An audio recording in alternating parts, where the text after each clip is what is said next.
안녕하세요. 김현지 원장입니다. 40대거든요, 제가. 네, 40대의 공부방 창업이 괜찮을까를 고민하시는 그런 분들을 위한 영상이에요. 저도 40대 초반에 공부방을 오픈했었거든요. 그래서 제가 그걸 오픈할 때 내가 늦지 않았을까라는 생각을 전혀 하질 않았었고요. 물론 이제 좀 더 어린 나이에 이렇게 이런 일을 해서 20대에 오픈하는 분들도 계시고 30대에 오픈하는 분들도 계시고 저처럼 40대 하신 분도 계시고 50대 하신 분도 계시고요. 그래서 정말로 공부방은 20대부터 50대까지 오픈하는 거를 봤거든요. 근데 다 그 나이대마다 살아온 그런 장점들이 있는 것 같거든요.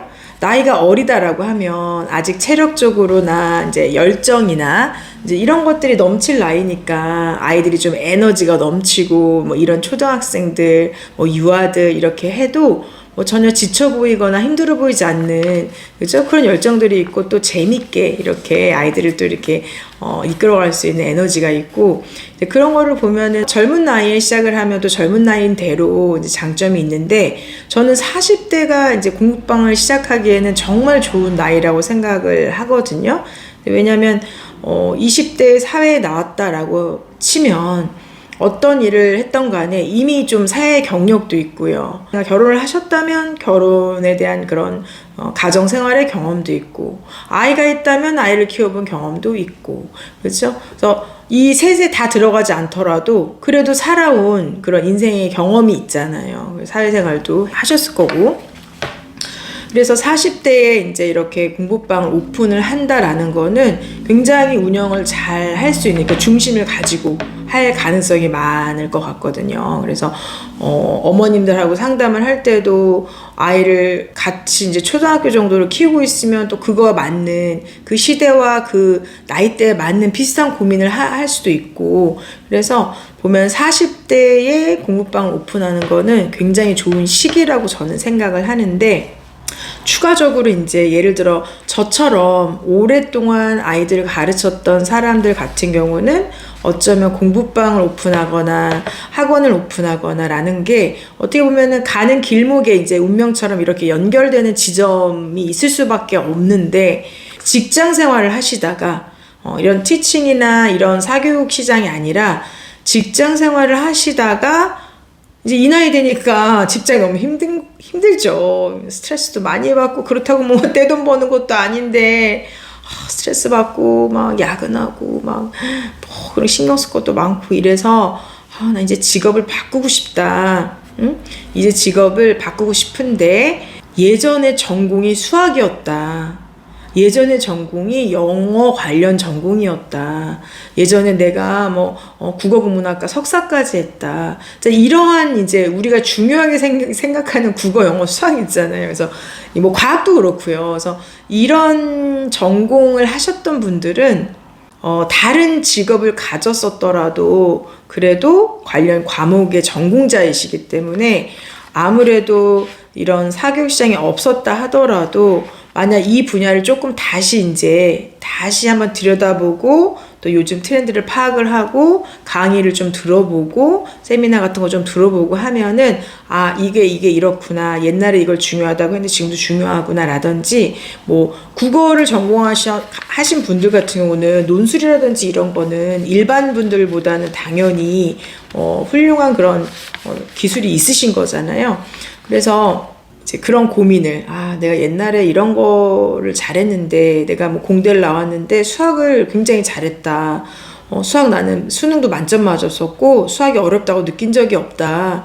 근데 그런 분들은 당연히 수학을 조금 고등수학이나 모의고사 같은 거, 수능 이런 것들 풀어보면 이건 이렇게 가르치면 되고 본인이 배웠던 그런 방식도 있을 거고, 그래서 충분히 가능한 일이에요. 그래서 40대에 만약에 난 직업을 바꿔보고 싶어 라고 하면은 예전에 전공했던 것과 관련이 있는 그런 것들을 한번 들여다보시면은 분명히 길이 있을 거라고 생각을 해요.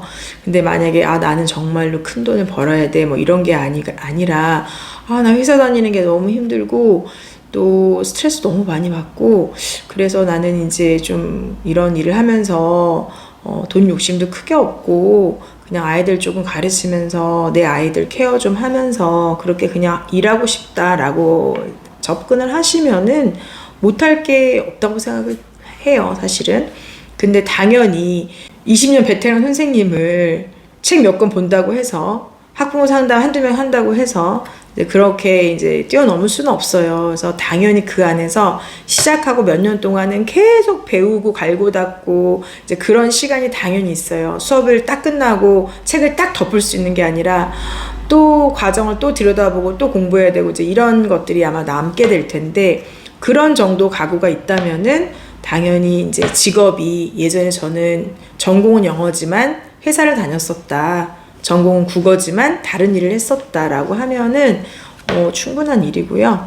심지어 이제 전공이 이제 뭐 완전히 이런 거와 관련이 없어도 이렇게 프랜차이즈에서 오픈하고 그러신 분들도 많이 봤어요. 근데 운영을 어떻게 하는지, 잘 되는지 뭐 그거는 모르겠어요. 근데 그런 분들도 하시는 말씀이, 결국 프랜차이즈로 이런 시스템으로 돌아간다고 해도 그 원장님의 노하우나 이런 것들이 이게 접목이 돼야지 잘 되는 것 같다라는 그런 이야기를 좀 들은 적이 많아요, 사실은. 그래서 시스템으로 하는 부분은 조금 한계가 있더라, 이런 얘기도 들은 적이 있고, 또 그거는 뭐 개인 커리큘럼이든 프랜차이즈에서 하는 커리큘럼이든 뭐 진짜 완벽 신에 가까운 뭐 그런 커리큘럼이 있다라고 보긴 저는 어렵다고 보는 게, 하루에 우리가 영어를 가르치든 수학을 가르치든 매일 3-4시간, 5시간씩 애들을 붙들고 가르치는 게 아니라 1시간, 2시간, 뭐 그래봐야 한 2시간, 1시간 반 이 정도로 가르치는 거기 때문에, 그 제한된 시간에서 아이들을 가르치는 거기 때문에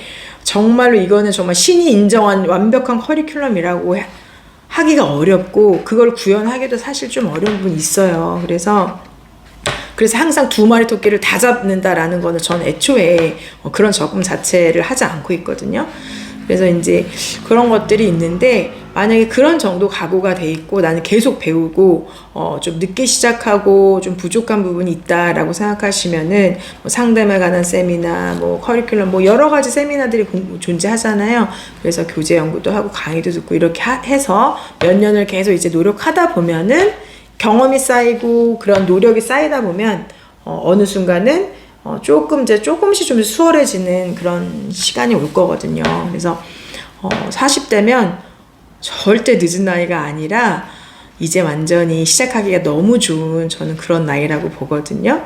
그래서 저는 그런 분들에게 조금 용기를 드리고 싶어서 영상을 찍었습니다. 용기 내세요.